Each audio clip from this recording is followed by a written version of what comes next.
Polin, FroKnowsPhoto.com. It is 11:30 p.m. here in Philadelphia on the 6th of February, and we're all here for one purpose, and that's to talk about the Nikon D800 and D800E, Adam. D800E, that is. How are you tonight? I'm pretty stoked, man. This D800E's got me excited. Very excited. Oh yeah, yeah. I like the anti-aliasing removal. I like the fact that we'll have the optical low-pass filter removed. Yeah, so we've got some interesting things here, and that's one of them. And before we get into the discussions, guys, please tweet out this bit.ly link so we can get more people in here, get the discussion on. If you've got questions, this is about the D800 only today. So we are just going to talk about that probably for the next 40 minutes. And I'll let you know that my video is going to go live shortly. So as soon as we're done here, you can jump over there and watch my video about the D800 and D800E. So start popping those questions in if you got them. I got to say, being that I got to hold on to the thing, it's a $3,000 camera, which is good. It's a lot less expensive than the D4 at $6,000.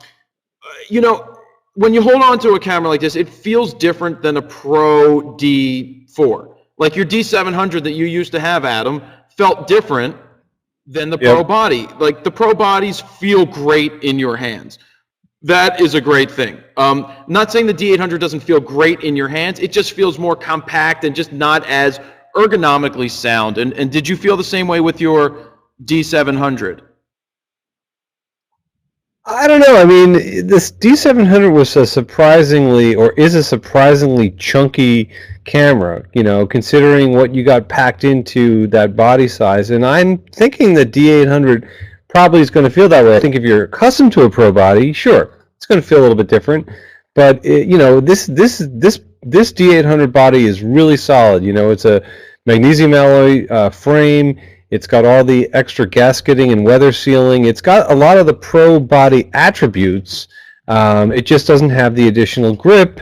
So I think you know, look, I'm excited to to hold it. I think it's probably a pretty substantial rig. It is. It feels good. Not as good as I would want it to feel, but you know, D800, does it have manual movie controls? Yes.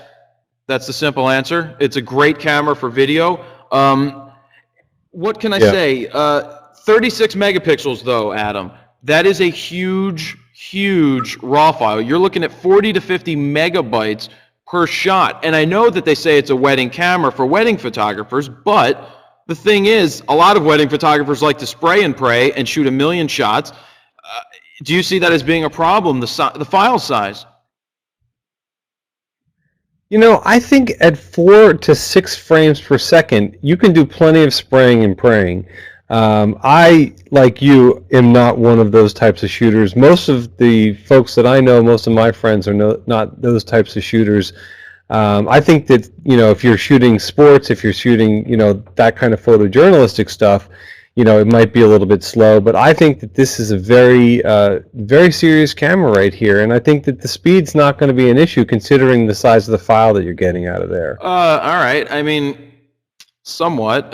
What do you think about the studio? I mean, interestingly, you know, look, it's interesting. You know, I was just for the heck of it, I was looking at the 5D Mark II. And in a lot of ways, I mean, it's a similar camera, you know, very high resolution. You've got about 4 frames per second. You know, obviously, you know, where this thing is going to blow that camera away is you've got the 51 focus points. You've got the whole new focusing system. You've got the new processor. You've got 2 card slots, which is a real huge thing. I know that you can set, you know, 1 card to capture movies, 1 card to capture film. You can do 1 to do JPEG, 1 to do RAW. It's got a lot of versatility. On that note, you know, first I'll answer this question. Guys, if you've got questions or you want to come on camera and join us, if Simon is in the room, Simon, say hello so we can bring you on air. But how many pounds is it? I don't know the exact weight. I'm sure you can find all of those exact specs. 2 pounds? All right, but it's lighter and smaller than the D700. So keep that in mind. Lighter, smaller than the D700. Obviously, it's getting newer. Is the Nikon D700 price going down? This is, I said this in my video, and my video will be up at 12:10 after we're done doing this. The D700 new will not drop in price. They will stay the same, but the D700 used, I think you're going to start seeing those in the $1,500 to $1,800 range because people are going to be dumping them. And it's a great camera. Like if you were looking to buy a D7000 for $1,200 and you could squeeze out spending $1,600-ish, $1,700 for a D700 used full frame, that's a D3 sensor right there, my friends. That is a steal of a camera. And what would you say to that, Adam? I think that you're going to have a lot of options all of a sudden. I think the D700 is still a really serious and really viable camera. And if you don't have $3,000 or $3,300 laying around, sure, if you can get under $2,000 for a full-frame camera that's got all those capabilities, that's an awesome start. If I were given the choice right now, you know, knowing what I know, and I was going to buy a new full-frame camera, I would absolutely go with the D800 or D800E. I would dip. The D4, you know, it's interesting. I don't know. I'm still not jumping on the D4 bandwagon. As much as I love the D4, I've got a few gripes with it. You know, look, there's never going to be a perfect camera body. Just like there's never a perfect camera bag. Just like there's not necessarily one lens to do everything. But you know, I think that that for me, for what I'm shooting with, and I think for a lot of folks out there, the D800 is going to be a really serious contender on so many levels, and particularly at that price point. I mean, for half the price of a D4, you've got the same focusing system as the D4, you've got the same shutter as the D4, you've got 100% magnification in the viewfinder. I think the D700 was at 93%, which is not a big deal when you're accustomed to shooting with it. You know, you learn to frame a little bit differently, etc. You know, all these different movie modes, the crop modes, you know, DX cropping. I mean, just you know, I'm just trying to look at all the different things that are out here. You know, the new face recognition. I don't know if we're going to use that, but I'm certainly going to want to try it. I don't know, man. It really seems like a pretty spectacular camera, and I think that, you know, if you were going to go pound for pound with the D700, this thing kind of blows it out of the water. Yeah. Let's see what Brian's question is right here. Brian, what's your question? Brian? Hey. What's your question? Go ahead, you're live. Hello? And you're no longer live. You're gone.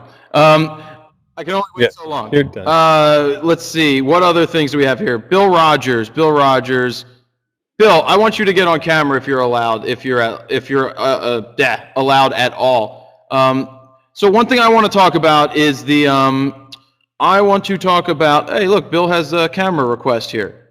And then I want to talk about the memory cards. It's just interesting that it's a compact flash and an SD card.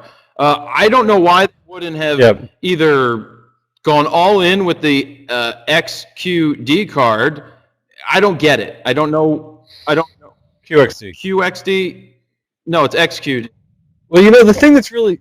XQD? All right, sorry. Anyway, I think that look, the SD card is the ubiquitous card. That is the card that is in every camera. You can go anywhere. You can be on vacation. I can tell you, I was in Ireland, and I was thinking to myself, the strangest thing, I needed an extra CF card. I thought I needed one. I didn't end up getting it. The biggest CF card I could find in this little village was 4 gigs, and that was it, and it was really super expensive. You could buy SD cards at the supermarket, and I think in a lot of ways, you know, granted, you're probably going to want to use a high-performance SD card in this camera, but I think that from a certain standpoint, as far as media goes, putting an SD card in there, you know, makes life a little bit easier for some people. Granted, I would prefer a CF card. Some people are speculating maybe that they wanted to keep the size a little bit smaller. You know, I love the fact that there's a second slot. That's one thing that, you know, that the D700 doesn't have, the 5D Mark II doesn't have. So I think that that's kind of a cool addition to this family of cameras. Yeah, definitely. Did Bill ever get here on camera? No. He's there. He's just not on camera. Oh well. Let's try Brian one more time. Maybe you could try again. Brian, what's going on? Hey, What's going on? What's your question? how's it going? How does it compare, like the D800 to I want to say the D3 series, specifically the X and S, even the D4, color bit The D3 and series? dynamic range. All right, good questions. I'm getting like every other word. Yeah, no, I'm going to kick you out for a minute. I did get that. He wants to know how it goes against the D3, the D3X. First, let's just say the D3X is going to be buried after this one. There's no reason why, anybody should buy a D3X at this time. It doesn't make any sense whatsoever. And Nope. Go ahead, Adam. Take. What was the D3X price at? The D3X was what, $8,000 camera? Yep. I mean, look, it's a pro body. It's got a lot of pro body features, but considering that you're going to be getting more resolution, a better focusing system, movie mode, and the option to have the anti-aliasing filter removed, I think is brilliant. I mean, I think that what this is going to do, particularly for somebody like me and some other folks that are out there, a lot of studio folks, this kind of allows you to kind of perhaps compete with medium format. I've already got Nikon glass, so if this body is going to allow for me to get image qualities and resolution on par with medium format with a $3,300 entry fee, I think I might want to pop on something like that. Definitely. What else? What other things were there, Ad? What other? Okay. Okay. One of the things that look, this is one thing that's been bothering me about. You and I have been talking about this. You can't have everything. Okay. So here you go. You've got the D4 at $6,000. Then you've got to spend another $900 for the WT5 wireless access point. Why didn't they just put that in there for a few $100s more? It's a tiny device. If you take the housing away, is that a lot of componentry? Maybe it's the housing, maybe it's the antenna, who knows? They could probably figure that stuff out. Then you get the D800 and D800E, neither of which are compatible with the WT5 whatsoever. So you've got this tremendous capability. You're going to build this D800, D800E, particularly as a studio camera, yet you don't have the ability, to use the WT5 so that you can share images, instantly with, over any kind of a network. That to me seems crazy that you don't even have the option, that there's not a grip, that there's nothing that allows you to do it. So I find that to be annoying. We talked about the batteries, how the batteries have keep changing. There's no consistency across the board with that. We've got how many different batteries now? We've got the D7000 battery, we've got the D3 battery, the D3S battery, the D4 battery. D3S lot of stuff. Your D3S batteries are done. What's that? D3S batteries are done. D4 battery. In my video I talked about the D7000 battery being the one that we use in this new camera. Bill, what's your question? Right. What's up? I was just wondering about shooting TIFFs. Is that a new feature, or do other cameras do it? Are you just doing Not this? this one. Are you really doing that, Bill? Are you really doing that? Doing what? Come on, are you just trying to rile me up? You're doing it. Yeah, no. All right. I have a serious question. How are the JPEGs going to look coming out of this? This is Bill. I know Bill. I shot Bill's wedding. Bill shoots raw. He has a son. How old is he? 10 months. Baby Billy's 10 months old, bouncing baby Billy boy. He's doing really well. So what is your serious question, Mr. Does it shoot TIFFs? I don't really have a serious question, but I am, as you know, I have a D90. I'm just an amateur having fun, but this thing really makes me want to sell all my DX gear and save up, sell whatever I can and get one of these things. So I'll be interested in seeing some hands-on reviews and popping into Allen's. Yeah, I mean, I think that with Allen's going to have it. Go ahead, Jared. You can call Allen's right now, and not right this minute, but you can send them an email. Allen's is going to carry this. They carry all the Nikon stuff, and obviously you guys know that Allen's has supported the website for a long, long time, since day one. And we got to give mad props to Allen, because without his support early on, we wouldn't have had a place to get a lot of gear and a lot of toys and all of that good stuff to play with. But yeah, Bill, it's time to sell your D800, your D90 to get ready for room for even a D700 coming. You know what I mean? Yeah, D7000. No, not a D700. Really, it's the only thing stopping me is the wife. The wife will just. What, are they now back to work yet? Yeah, but nothing's resolved. Oh, they just went back to work. That's a story. Hey, Leo Nunez, you are going to be blocked from this room if you keep doing that. Yeah, right? We see that spamming going on here? I'm trying to catch it. I'm trying to catch it.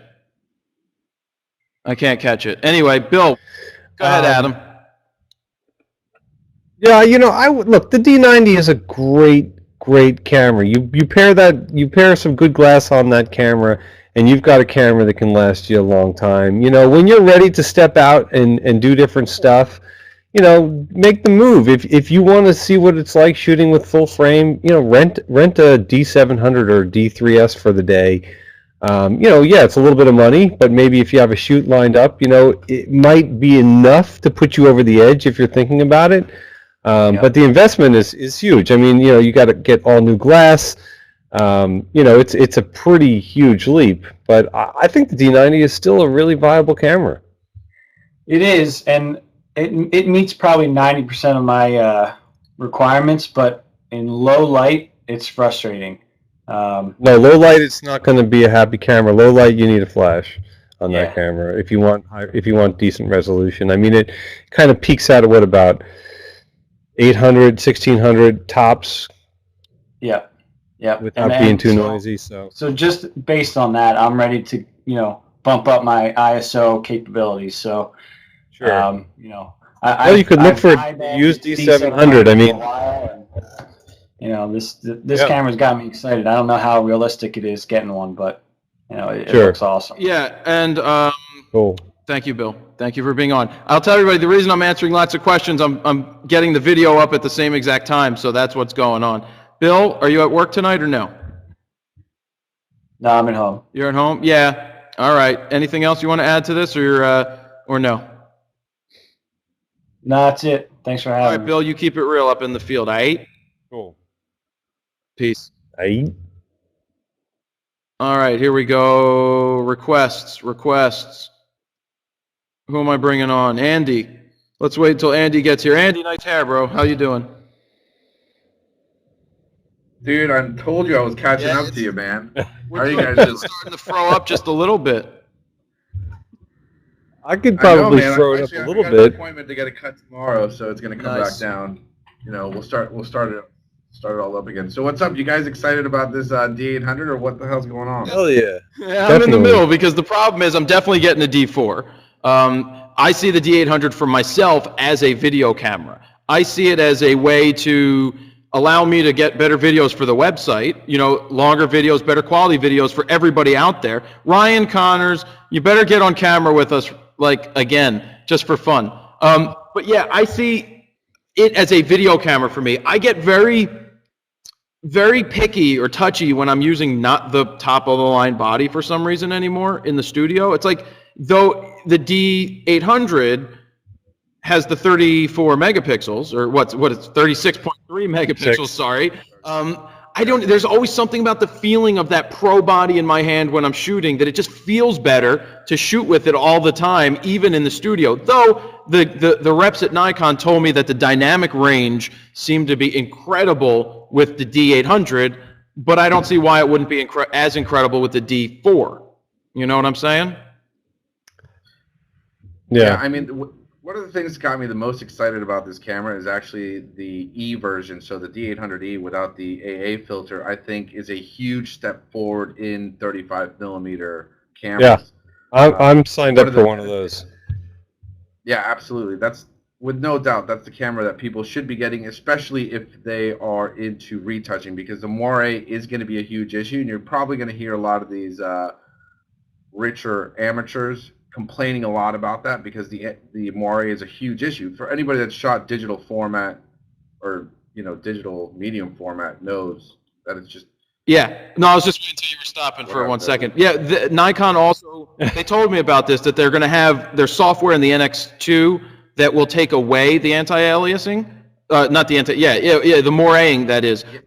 So I'm not too knowledgeable in the Moiré, what happens when you don't have the anti-alias filtering. I know that in the older cameras, they had the same issue, the very early digital cameras, and then they put the filter there. But I guess now the software is much better to allow you to go ahead and correct.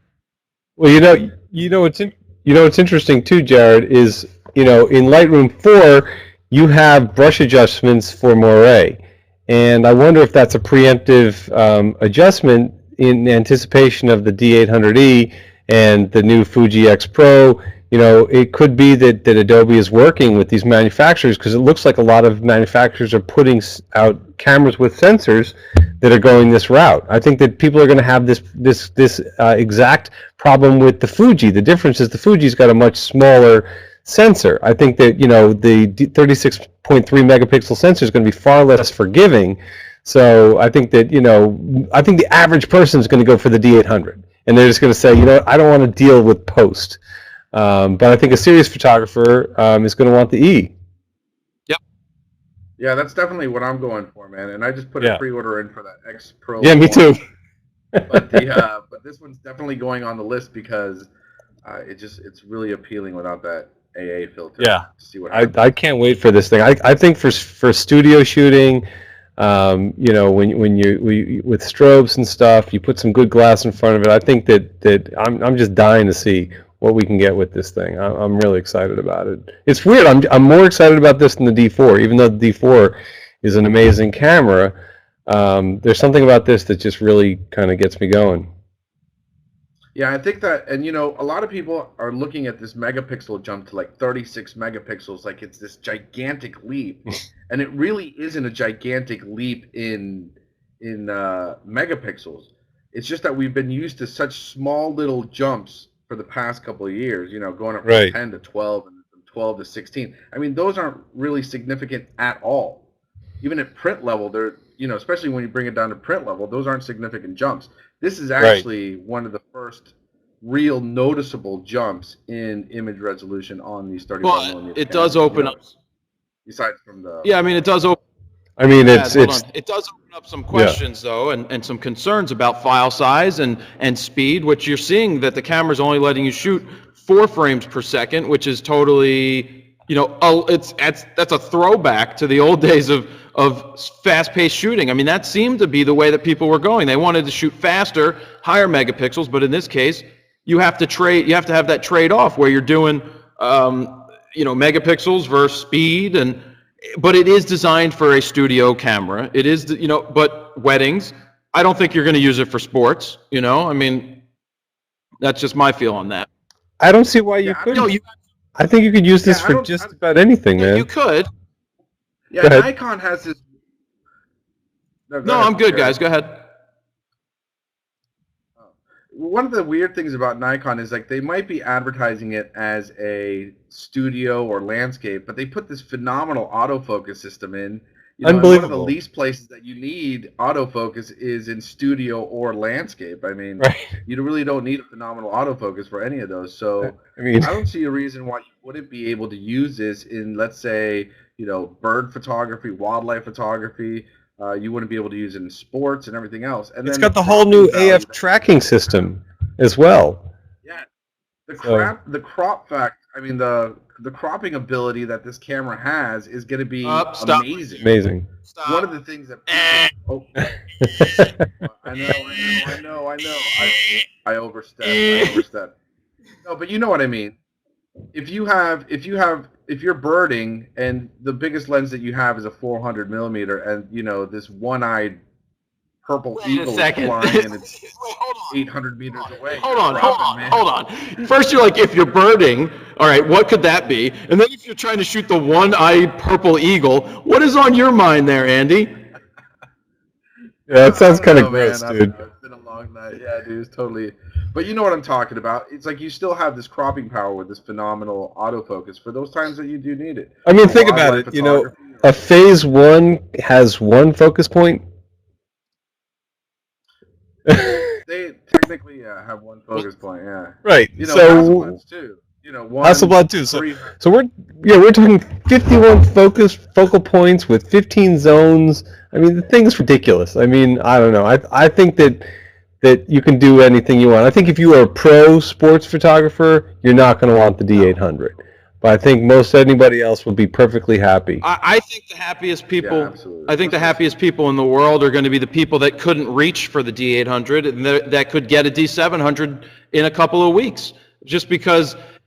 You know, there is nothing wrong with a D700. That's a D3 sensor. That's the sensor that changed the world of photography, hands down. Right. And, you know, if I had to shoot a picture with the D700, I wouldn't be crying. And, you know, I'd be happy with that. What, 4,000-ish, 5,000 ISO is pushing it a little bit. But, you know, there's nothing wrong with that camera, especially if you're in the studio, especially if you're shooting sports, especially if you're doing just about anything. If you can find that camera for $1,500 to $1,800, which the prices are going to plummet tomorrow, I think you're good to go. Yeah, absolutely. I think, you know, I don't think you know, $1,700, $1,800 D700 in mint condition is That's out of like a the question right now, D300. man. I mean, the D300S is a $1,699 camera. I mean, did Nikon just tell you that they're not going to have a D400? I mean, is it possible that they've killed that? And I don't think it's possible they killed it. It's weird that it's not here yet. Yeah, but you know what? I've been thinking about that a lot actually, and with all the chit chat in the industry, nobody's even heard of a D400 even anywhere in the horizon. You know, the D7000 has a phenomenal autofocus system for the price point.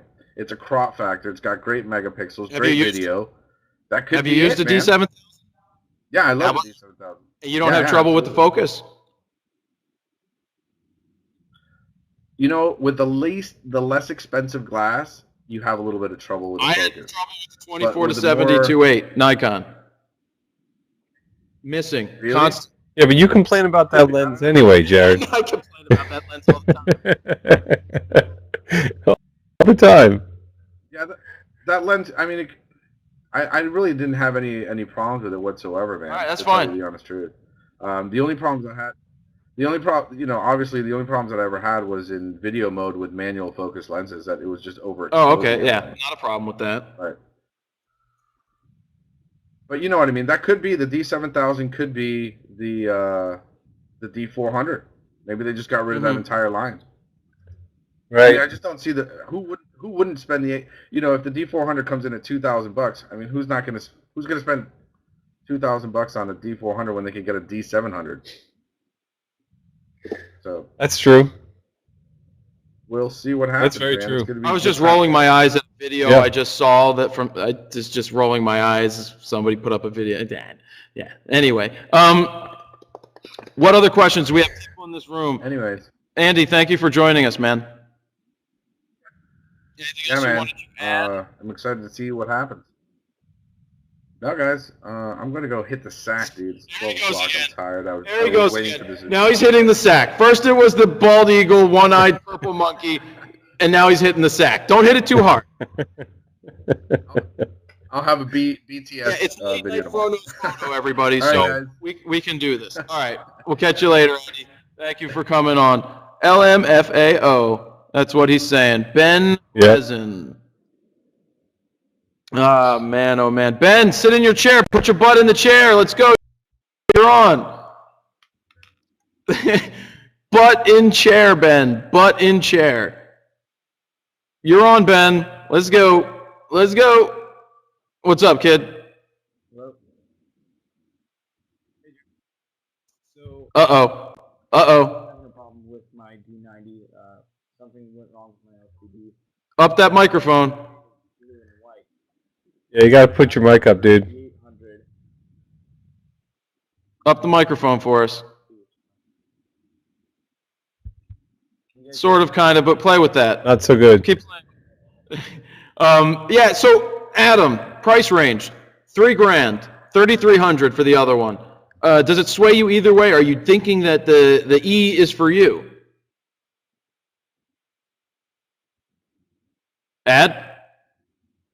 It's breaking up again. Could you repeat that? Yeah, I was asking you 800 or the 800E, $3,000, or the other one. Which one were you going? Are you definitely thinking that the one without the anti-aliasing is the way to go for you? I already put in my request for the E. That's the one you put in for? Oh yeah. No, it's hands down for me. I mean, you know, at the very minimum, I'll keep my D3S and have the 800E. I know that I'm going to want that camera. I know that it's going to be what I'm looking for. It's not going to be for everybody, you know, but I think for what I shoot and for what I'm looking to do, I think that's what I'm going to want. Cool. Let's try to get some more questions from people here. Adam, you can look under the producer chat under question comments. See if you see anything that grabs you while I'm looking here for some questions. We got Jonathan Gill. Let's throw his red hair up on here. Jonathan Gill, let's go. Jonathan, you do have red hair, right? We can't hear you. You guys got to make sure your mics are on. We're having ultimate fails today with no audio from them. Get that working. No microphone. All right.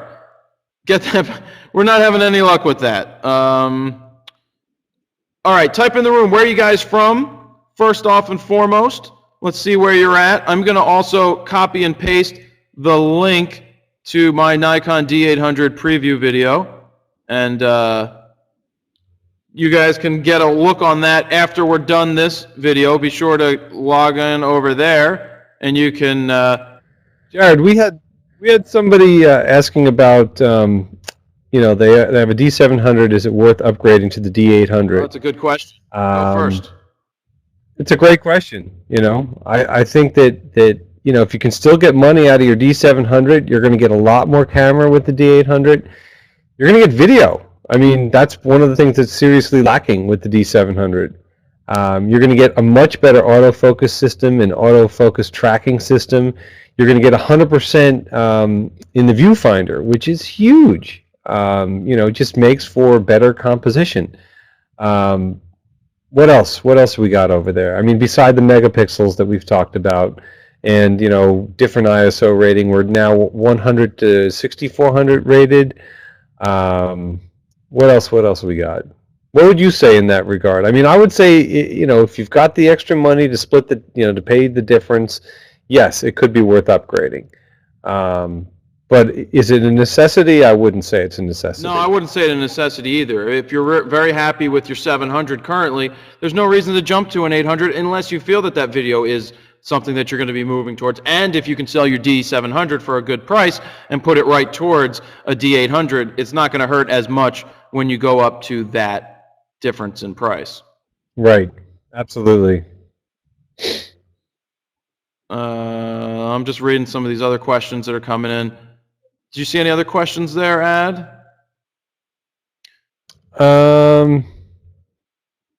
People were asking about the anti-aliasing optical low-pass filter that's built in to the by disabling the optical. Basically, people were asking about the whole difference between the 800 and the 800E.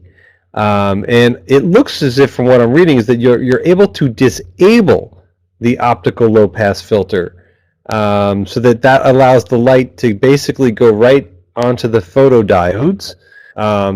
Basically, it allows the light to go right on the sensor, because the anti-aliasing low-pass filter, doesn't that kind of skew the light a bit to correct for those that moire and such? Yeah, I think so. To correct me if I'm wrong. Right. So basically what it is like, I think it's the equivalent of having like a UV filter. You know, you've got this kind of like cheap or cheaper, less optically, lesser quality optical device that's right in front of your sensor. And it's there so that you get better images out of the camera that are easier to manipulate. And it's the same thing with, like, you know, why would you want that in front of your sensor? Why would you want to, change the quality of your images? And I guess it's obviously because people, don't want to have to go and do everything in post. But this is going to give you probably better image quality, and it's going to have the limitations because you're going to have to go out and deal with the moire. Yep. I didn't explain that so well, but that's what I'm getting from it. It's late. It's late. Yeah, I mean, it's not often they throw these things on us this late at night, but actually it is often because they did it a month ago. But, the anti-alias thing's a totally interesting thing. I'd be interested to see how much sharper, put the two images together, take a picture in the studio with one, take a picture in the studio with the other, and I want to see those examples. So it'll be interesting to see if they are up or not, There's pretty interesting examples. I'm looking at this image on Nikon's site from the 800E, a very high resolution 20 megapixel JPEG, and the detail is just astonishing. I mean, it's just beyond astonishing. I mean, granted, this is like on Nikon's site, but it's still pretty remarkable, I must say. This was a 1/250th of a second f8 50 millimeters at ISO 100, and it's just incredible. And they just use Capture NX to just convert it to a JPEG. Well, that's interesting. So it's not edited necessarily. Well, it's just a JPEG conversion. It's been a straight up JPEG because there is no RAW file as of yet.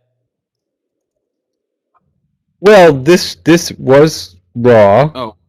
The image was captured RAW, and then they used Capture NX2 to convert it to a JPEG. That's interesting. So it was taken in RAW and converted to JPEG, which is not a bad workflow. I mean, there's plenty of folks out there that use Capture NX2 to capture, and then they set up a watched folder with Lightroom, and Lightroom just basically imports anything that pops into that folder. Yeah, there's a good question. And that's not a bad workflow if there's no RAW camera RAW out there for this camera. That's a good workflow. There's a couple of things. No, the D800 cannot do it cannot do more frames a second in full frame with the battery grip. That's just not going to happen. It's 4 megapixels and that's it. The question was D3S or a D800. It's a good question. I mean, the feel of the D3S in the hands, love it. I mean, I'll take a D3S probably, but it's a tough choice. It really is a tough choice, and we go through these choices nonstop all the time. Like every time a new body comes out, it's should we be doing that or should we not be doing that? Should we go with the 1 year older body or the 2 year older body versus the newest generation? So it's a tough choice. I mean, the D3S is going to live on for a long time as a killer low light camera. 6400 ISO in the D3S, sorry, 10,000 ISO in the D3S is fully usable, and I don't know if that's going to be the same case in the D800. Yeah, I mean, I think that the D3S has a lot of life left in it, and I have no plans to get rid of mine. I think that, pairing a D800E with the D3S for me is probably going to be great. I know you're hot for the D4. I think for what you shoot, it's probably maybe a better choice, but I think you probably are going to want both because of the movie capability. So yeah, I mean, I'm moving toward lots of choices out there. I'm not saying that I'm moving towards just video, but I think video is a strong consideration for what I'm doing in terms of the website and traveling and all of that stuff.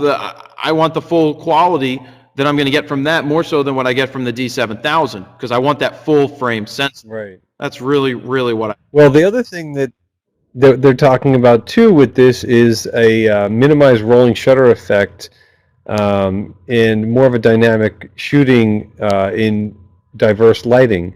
So basically, you'll be able to get a lot smoother looking video, and you'll be able to shoot in a lot lower light. So beside the fact that you're going to have 30 minutes of uninterrupted shooting. Breaking news! Breaking news! Just got an email from freaking Canon. They just released 3 new lenses. You ready for this? We've got Canon EF 24-70 2.8 version 2. We've got a 24 millimeter. Nice. 24 2.8 and EF 28 2.8 IS. So 3 new lenses. The big one right there is the 24-70 2.8 wholly expensive at Version 2. $22.99 for the 24-70 Canon L lens. So I guess that's very interesting too. No, Hey, there's a lot of Canon haters in here, but Cut it you out. know, guys, it has. guys, cut it out. There's Yeah. no reason for any of that whatsoever. This is a great lens. Canon makes No. great stuff. Without Canon, Nikon is nothing, and without Nikon, Canon's nothing, because they have to work together in order to make this gear good. And you know, I'm not going to stand for any of this bickering back and forth over Canon versus Nikon. You use what you use. Look, and that's I'll say right now, if I had to swap all my Nikon gear for Canon gear tomorrow, I would do it in a heartbeat. I'm gear agnostic. I'm brand agnostic. You know, I prefer the Nikon system. I started on the Nikon system. There's a few other reasons why I'm on Nikon, but the Canon gear is just equally as good. You know, and they're just both a little bit different. So we don't need any haters out there, guys. No, definitely not. I mean, we're not trying to do any of that whatsoever on our site. And I can guarantee you that a 5D Mark III, whatever Canon puts out, is going to be a tremendous camera. And like Adam just said, hand me any camera. Hand me this Fuji Instax camera, and I'll shoot better pictures than a lot of people with it, just because. And that's not just being... Jared, you want my Fuji Instax? What do you mean? You have a Fuji Instax? What are you going to pull out, a Polaroid right now? I've got my own version. I just actually got the portrait lens for it, which is pretty cool. There we go. No, all right. So I think we're ready to wrap this up. On the screen right now, you can see my preview of the D800. I'm going to go read up on this new Canon and put up a post about it because it's new, and I want to read about this lens. It's a lens that Adam and I just talked about the other day when somebody was asking what they should get. And we talked about the 24-70 as being the lens that's in everybody's bag, and that's really the truth. Yep. I mean, every working photographer, you know, for the most part, is going to have that 24-70 2.8. You know, that's your moneymaker right there. Yep. All right, so that's it, guys. Look on the screen right now. Click that. You can go over and watch my preview of the camera, and that is about it. Adam, thanks for staying up late. We'll see you tomorrow, all right? All right, Jared Polin, FroKnowsPhoto.com. See ya.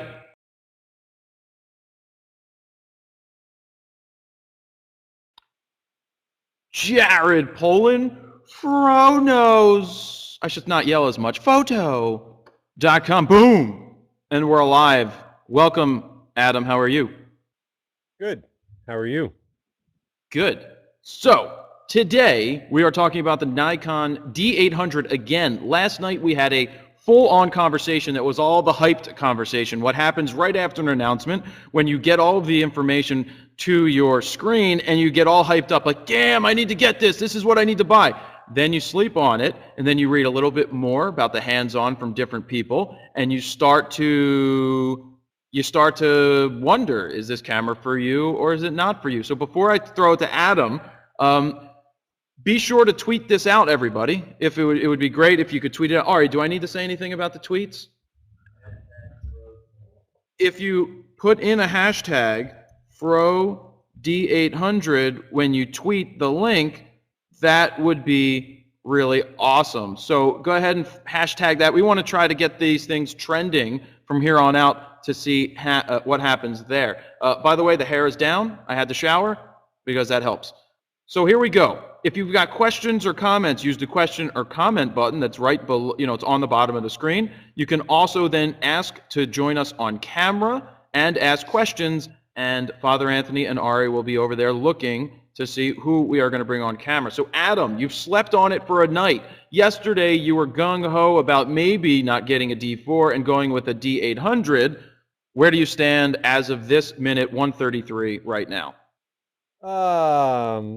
It's a tough thing. I mean, I'm just looking right on Nikon's product page and trying to, compare them pound for pound, and I'm noticing that in the flash sync modes, the D4 supports auto FP high-speed sync, and the D800 does not.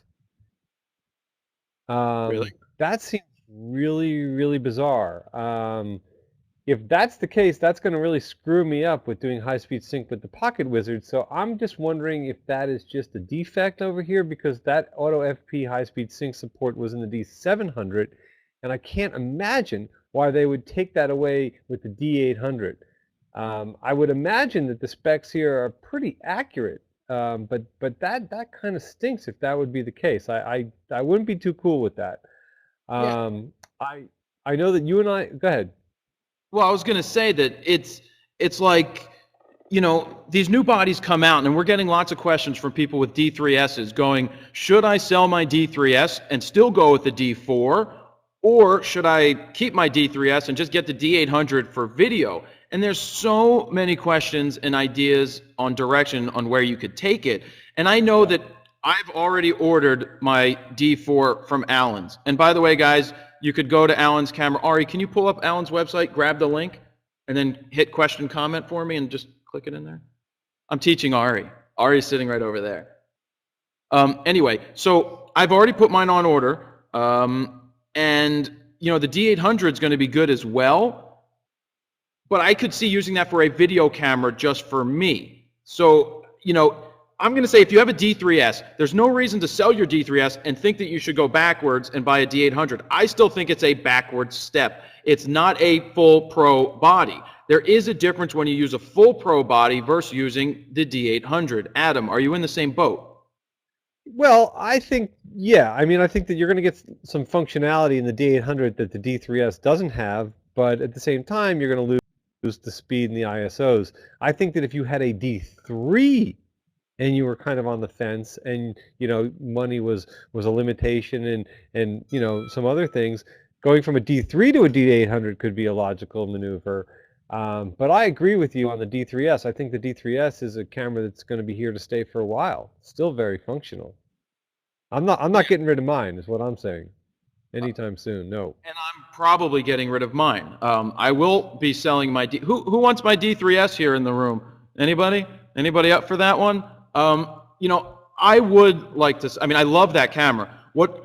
You know, the reason that I like the D4 more than the D800 is, for me, it's the high ISO capability. It really does blow the. Let me add the after that. It blows the D800 out of the water with the high ISO capability. And, you know, that's what I'm looking for when I'm shooting. I want to feel that big body in my hands. I want to love it and sniff it and rub it, my face all over it, because the bigger body just feels good. And on that note, Ari or Father Anthony, do we have somebody we can bring on video that wants to ask some questions?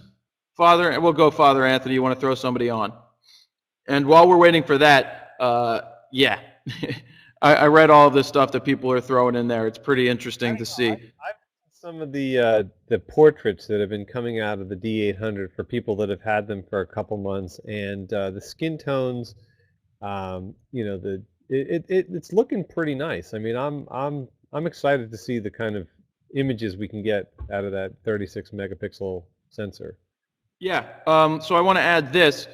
If you guys would like to get on video with us, you can request to be on camera. And if you're going to request to be on camera, we will try to get you on and answer your questions in a timely fashion, as long as your camera's working and your audio is working as well. So be sure that your headphones are on so we don't get the reverb going there. Let's read this question from Kristen Q. Kristen, I'm looking at buying a D700 now that the price will be reduced. What is the difference between the D700 and D800? Well, let me say this.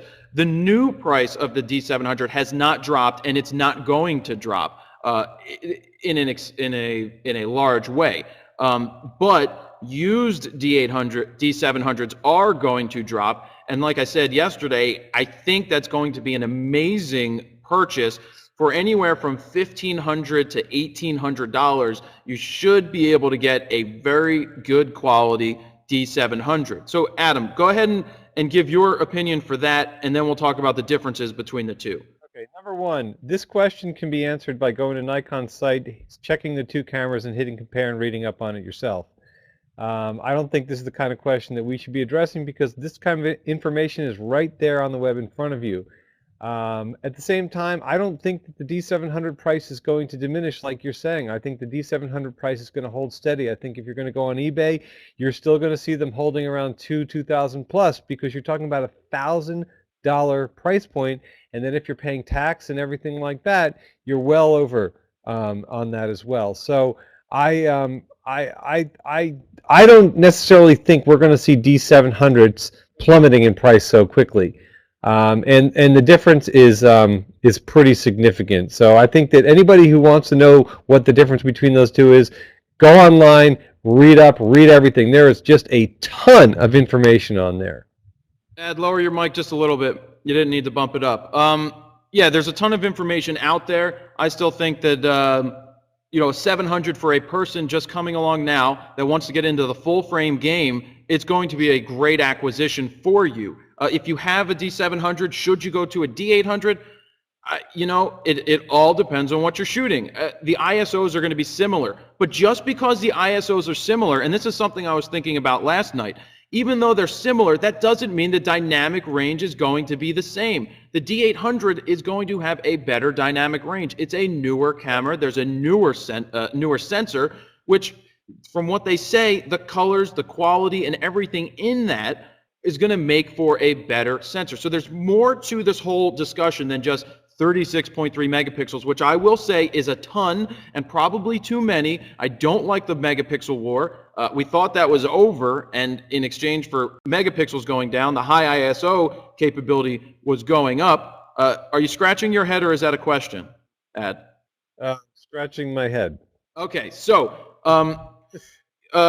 you know, no, I'm not a big fan of the 36 megapixels because it takes up a lot more space on your memory cards. You're going to have to fill up your hard drives, all of those different things. But the difference is, I know we're going to read, you can read all about them, but when you've got the new focusing system, the new metering system, that face detect thing, which I was just reading on Cliff Mountainer's page today, was interesting. I didn't really think about using that, but it's going to be interesting to see how the face detect for metering is going to work, because the sample that he showed was a backlit subject where the camera knew that it wanted to get the meter reading off of the person's face.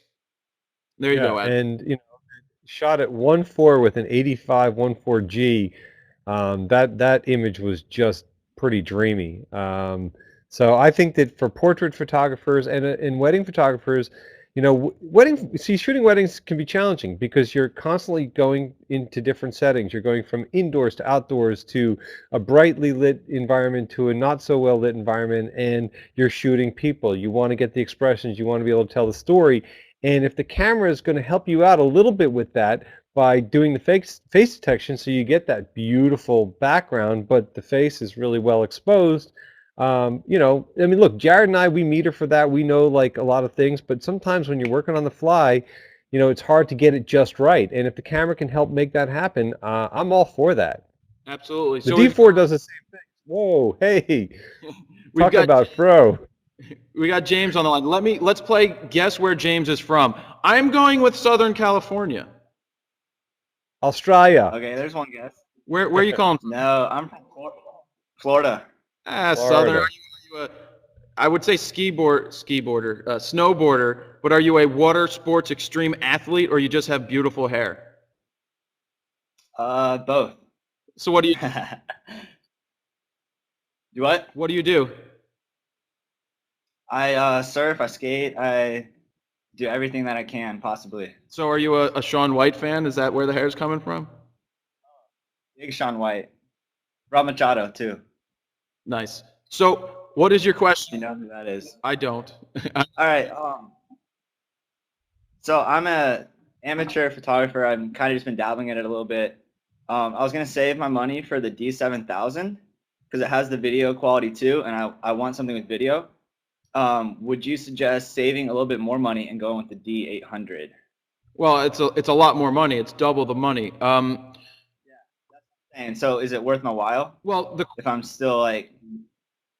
The question is, what are you shooting? What are you hoping to shoot? And is this a job that you hope to turn it into one day, or is this for fun and taking with your extreme sport friends and buddies?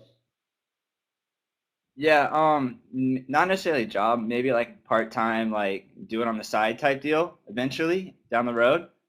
But yeah, mainly just shooting some portraits. I have some friends that like to model and just doing some stuff with them and doing some stuff at the skate park and all that. So What I would say at that point is you could save your money forever, but by the time you save your money for the D800, then something else comes out and replaces. Not, not that that's going to happen anytime soon, but I'm thinking a D7000 for you at this point would be a good place to go, and then get some good glass for it, so that you can do those portraits, so you can actually have some cash on hand to put into right. the better glass. Adam, I'm assuming you may agree with that.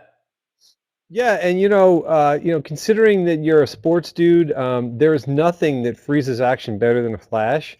And I love sports photography, particularly like extreme sports photography. You get a wide angle, you get like that really beautiful kind of golden hour where the sky's got that intense color going into it. You pop a flash on the subject, and the images come alive. Your D7000 is going to have a built-on flash.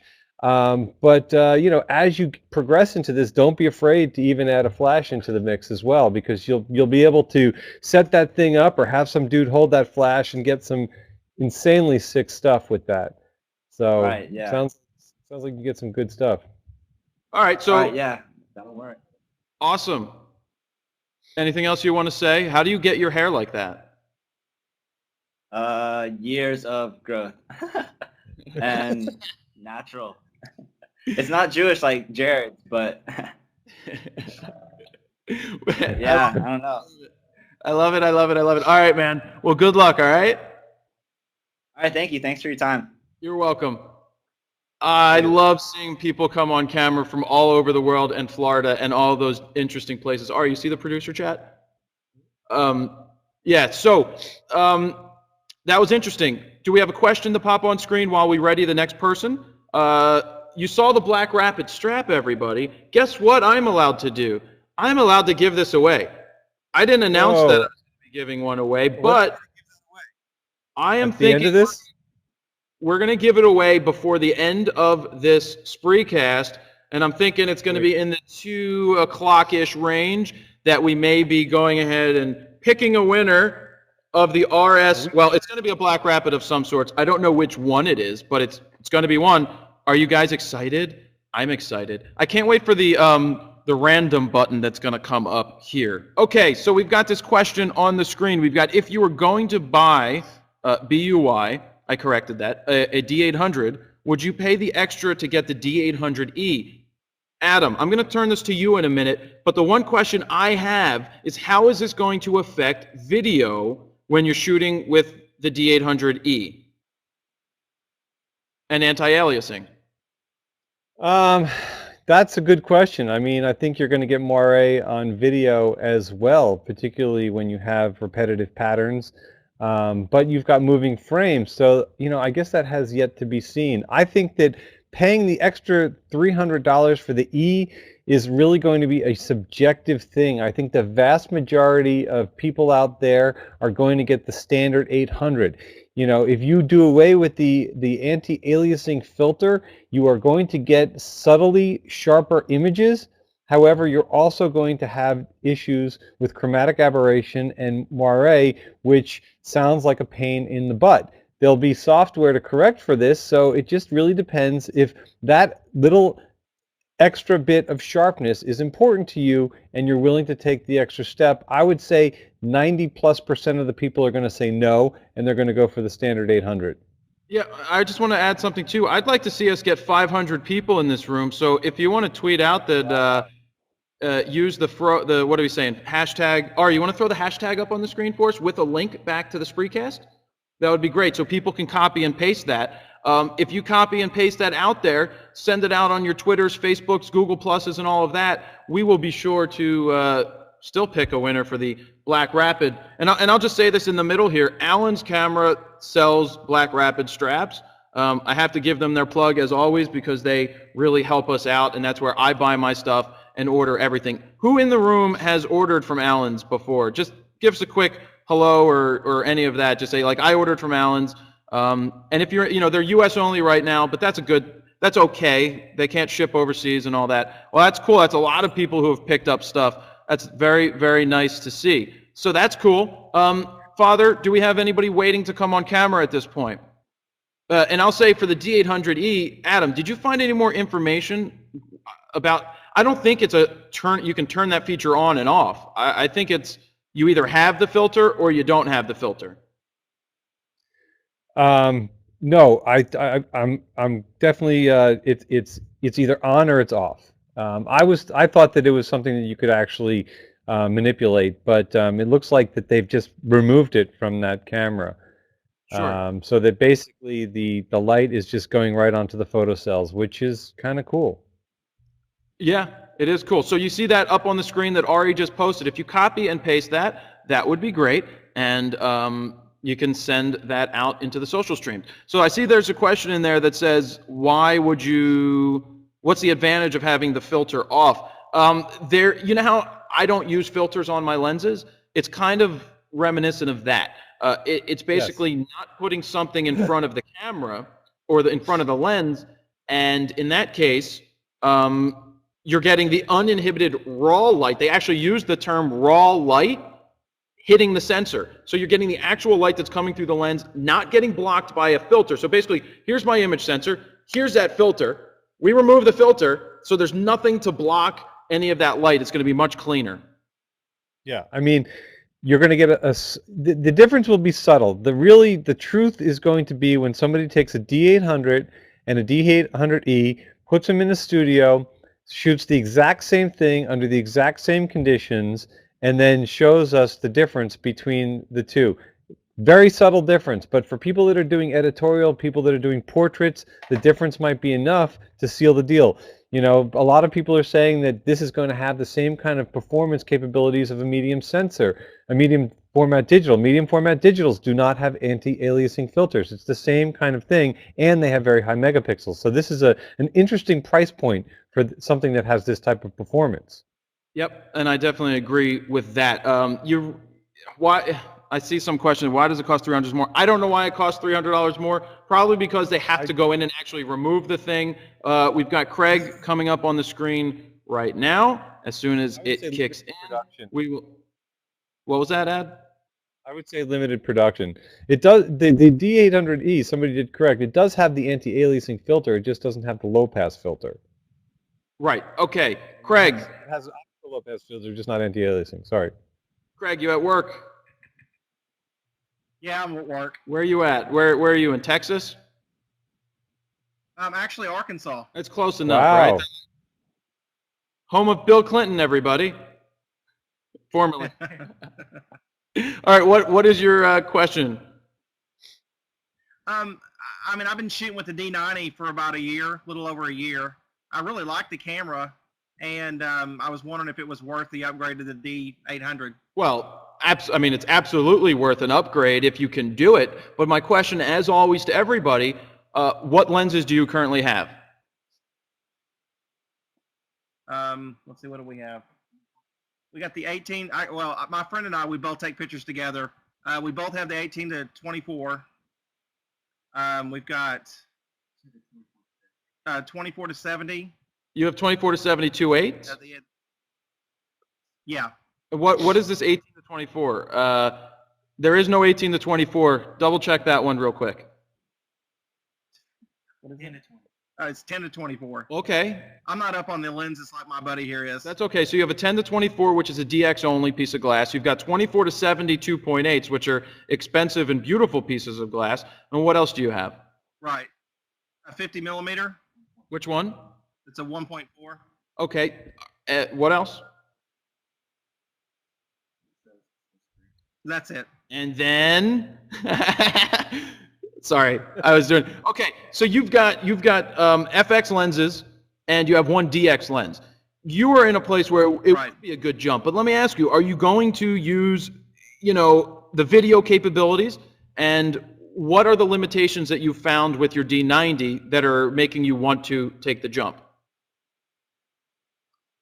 Oh, goodness. I mean, I really like the D90. I know the megapixels are not really the thing to really look at. The video capabilities on the D800 are very appealing, but of course I don't take a lot of video, so I guess, some of the landscape stuff. I mean, I don't know a whole lot about the D800 at this point, just from what I've seen on your videos. Right. The high, you'll get better ISO ability with your D800 than you will with the D90. But moving forward, if you can afford it, you've already got some glass. You can sell your 10 to 24 to somebody else, or you could then also upgrade and get some other FX lenses, and that will help you as well. Cool. All right, we're gonna go from there. Thank you for coming on there. It's one of those dilemmas. It always is a dilemma for people that have those cameras. And if it's not a profession, I keep saying it. If you've got a D90, it could be a good choice to jump up to a D700 for the price whenever you choose, because you could probably sell your D90 for a couple $100 still and throw that money into there. Yep. All right, so we're going to bring somebody else onto the camera here, onto the screen, and we're getting close to doing the Black Rapid giveaway.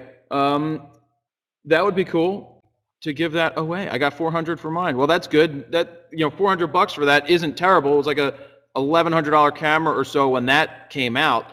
That is definitely not a bad amount of change to have in your pocket. No. So what else can we think about with this camera? Battery issues. We're using less battery. It says you get less battery power out of it this time, which means it's a more power-hungry camera. If you get the grip, sorry. Go ahead. If you get the grip, you've got to spend more money on a grip, and then you've got to get a battery for a D4. And if you have to get a D4 battery, you then have to get a D4 charger as well. Yeah. This thing is rated at like almost a third of the clicks as a D4 as far as battery is concerned, which is kind of disheartening to know. We've got the two different types of memory cards, CFSD. Not such a fan of having to mix and match like that. That means if you don't already have one, it means that you need another memory card reader. Same dilemma that we have with the D4, of course. I think that the SD reader is obviously much more popular. I know that there's even like an iPad, attachment where you can just, hook your SD card in. So that kind of makes things a little bit easier, perhaps, in that regard. Anyway, what other gripes do we have about this? I'm kind of worried about this this lack of high-speed flash sync. I'm looking all over the site, and I'm not seeing specs that allow for that. It doesn't show anything about high-speed sync. Yeah, I'm sure. I'm going to venture to say it's in the 250, 1/250th of the second. I would venture to say. I'm still thrown off by the memory cards. I mean, it's interesting what's going on in both cameras. The D4 has some things that we would have loved to have seen in the D800, and then the D800 has a few things that you're like, oh, why isn't that in the D4? Who knows when they were making both of these cameras? Nobody knows when that stuff was happening, so we don't know, what was going on. Ari, you. So we don't know when that stuff was happening. So, I would have loved to have seen the WT5 capability in the D800. It's extra in the D4. I love the quality of the D4 still, but there always are going to be concessions when one camera is $3,000 and one camera is $6,000. Yeah. I think that for the WT5 to not be compatible for a camera that they're going to be billing as a portrait and studio camera doesn't make sense. It just, hello Nikon, why didn't we just make it compatible? What would have been the big deal, really? Yeah, probably an extra couple of bucks here and there. But you got to say, so many people thought that the camera was going to be more expensive than $3,000. The fact that they came in at under $3,000 for it is a pretty good thing when the D700 is still selling for $26.99 or so. All right, so I want to move on to this. I want to give the rules for this giveaway. I think this is going to be a good way to do it. We're going to do the giveaway. We're going to say at our call's at 2:15. 2:10. 2:10, we're going to do this. So you got to follow these rules. Ari, did you put that into a question comment for me? Let me read this. Yes, that is perfect. So Ari's going to copy something onto the screen in a question comment. And what you guys need to do, copy this and tweet this out. And this is good. This is how we're going to pick the winner. We will then go onto there, and we can track all of this, Ari. We can track everything, and we will pick a winner. Yes? By 2:10, and we will throw their Twitter handle up on the screen, and we will contact that person. If you don't have Twitter, I'm sorry for this time around. This is going to be one of those Twitter contests that's going on. We will run them through Pinterest. We will run them through Facebook. We're going to do them all over the place. So we're just looking for people right now to do it on the Twitter. So that's just how it's going to be this time around. So who wants, you know what, I want to ask this. I don't want to ask if you want this one. Who would want an RS Fro edition strap? I know I am raising my hand for an RS Fro strap. Thank you guys for doing this tweet. It's really great that you're doing that. I would like an RS Fro. That would be awesome in my mind. And when you're done typing in me, how many people here have a Black Rapid strap? And if so, which strap do you have? I'd be interested to read this later just to see what you have. Father, what kind of questions do we have here in the screen, or do we have people ready to come on camera? Actually, I want to get Peter back on camera here. I'm dragging him myself. So Peter is coming in here from Photo Webs. Peter, look at that hair. How's it going? I love your hair. It's just like, we have a friend, Ari and I have a friend that has hair like that. Yeah, I love it. What's going on, Peter? I'm chilling, you know, watching video, etc. And what I was thinking about as far as like the D800E and the D800, like the lack of the filter. When you're talking about the light going directly to the sensor, it's more of like it's like digital's trying to like almost copy film, whereas it doesn't have all those random, you know, filters and things blocking the sensor. That's a good. I remember exactly. I've heard, you know, like they say, like as far as megapixel counts, you start getting to like film quality around like 24, 26, like the D3X. Hold on. Go on. You know what's funny? And this isn't at you or anything, but I remember very early on in the digital race, they were like 6 megapixels is the same as film quality. And now they're like 20. I mean, I don't think we should even start to, I don't even think we need to equate things with film anymore, because what we do with the digital is just incredible. And we know we're not going to go back to film, especially when I'm blowing up pictures 40 by 60 over at Taylor Photo and getting these amazing shots from digital. So, you know, who knows what it means anymore, right? Exactly. And it's like, the thing is, I mean, it's such a high megapixel count. I mean, that with the lack of filter and the sharpness, it's not really going to be that much of a difference. I mean, sure, I mean, there's the whole moire thing, but I mean, like you said, that Lightroom 4, that's a couple clicks. Yeah. So, I mean, as far as like the high megapixel, the lack of filter, I don't really see like that much of a sharpness difference. No, I agree. So, Peter, thank you very much. We're going to keep going because we got to find some more people and get the winners here. But he brought up an interesting thing, and I know Adam wants to talk about this. You know, part of having the E is you're going to have to do more post-production after the fact. So the more you shoot, the more you have to edit, and that creates some havoc, don't you? Is that what you think?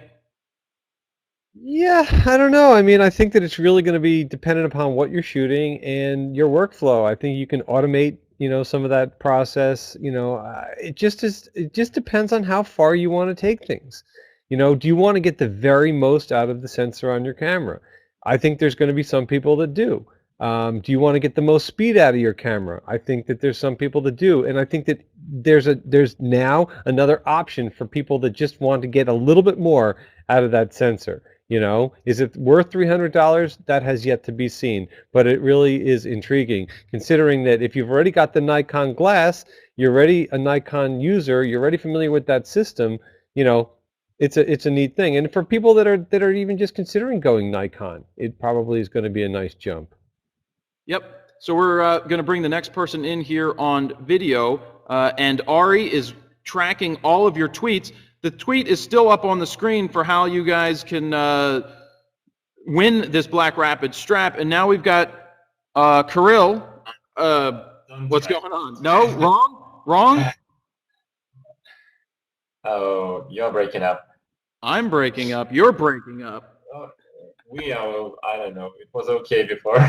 I'm good. You're perfectly fine for me. Where are you calling from? Try and guess. Try and guess. I'm going to venture to say somewhere in the Scandinavia. Nope. All right, you're going to have to, sir. I'm going to hit the X. It's Russia, actually. That would have been my first guess with the Mernikov at the end of your name. What's your question? Question is, I do have a D200 for 5 years, and I was saving up for an upgrade for some full frame thing because I mostly shoot event photography, weddings, and mostly concerts. Hold on. Lower your microphone. Okay. Lower your microphone a little bit.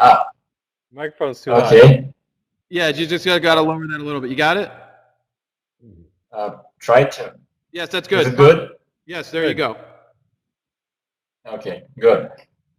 So, once again, everything? Or you just heard something?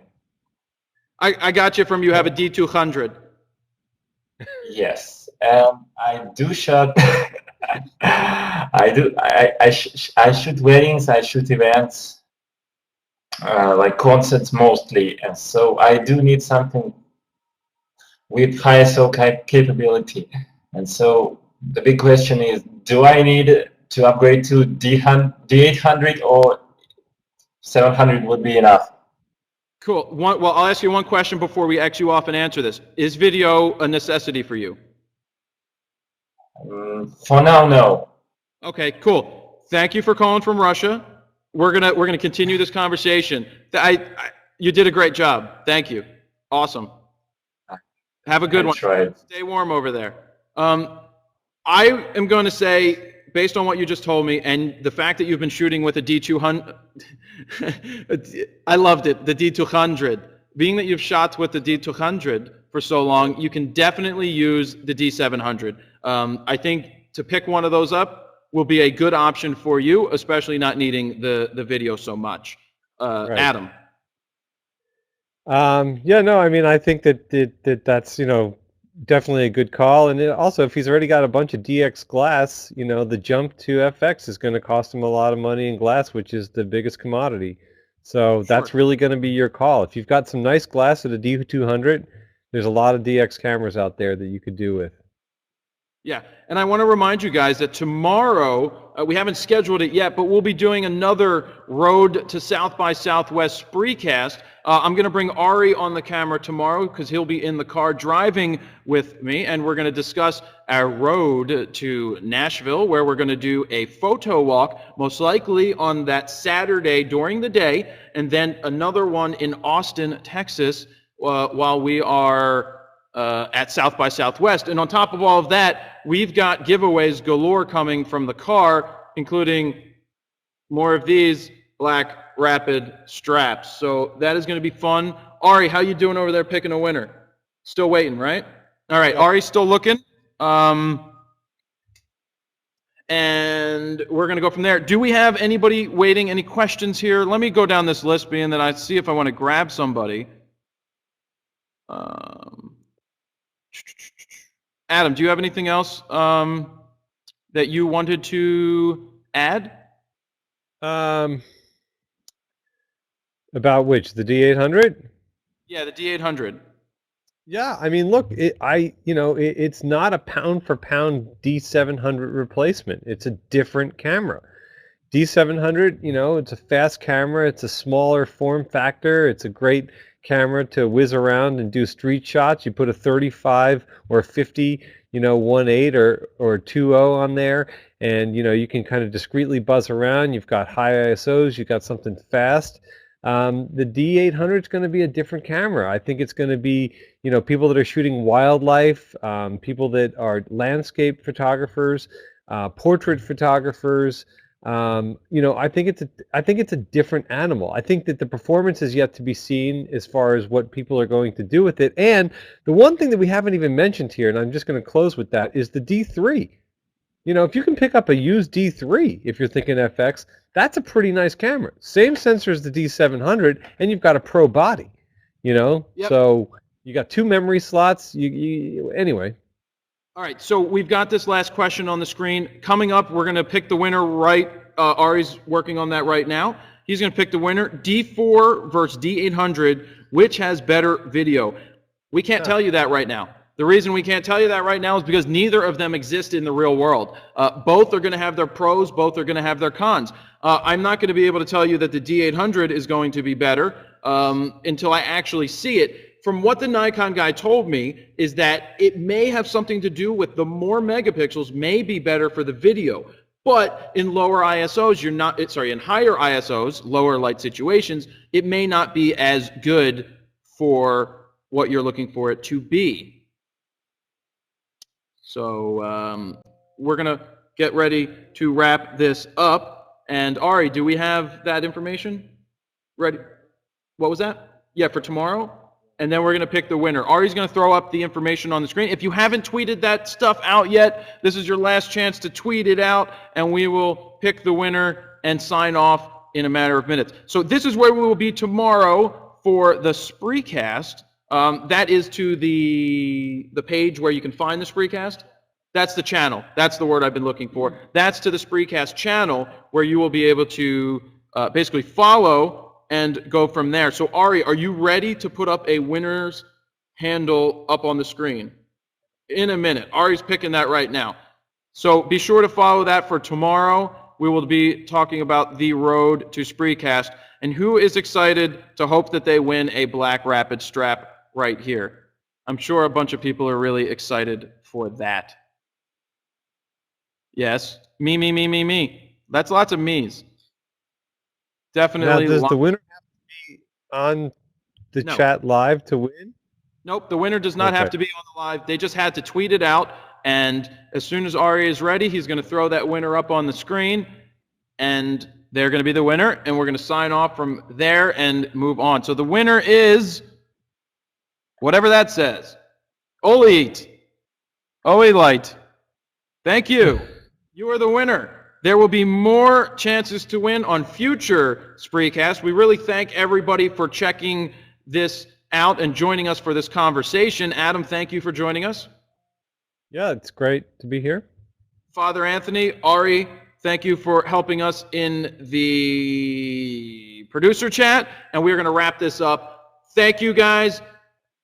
Jared Polin, FroKnowsPhoto.com. See ya.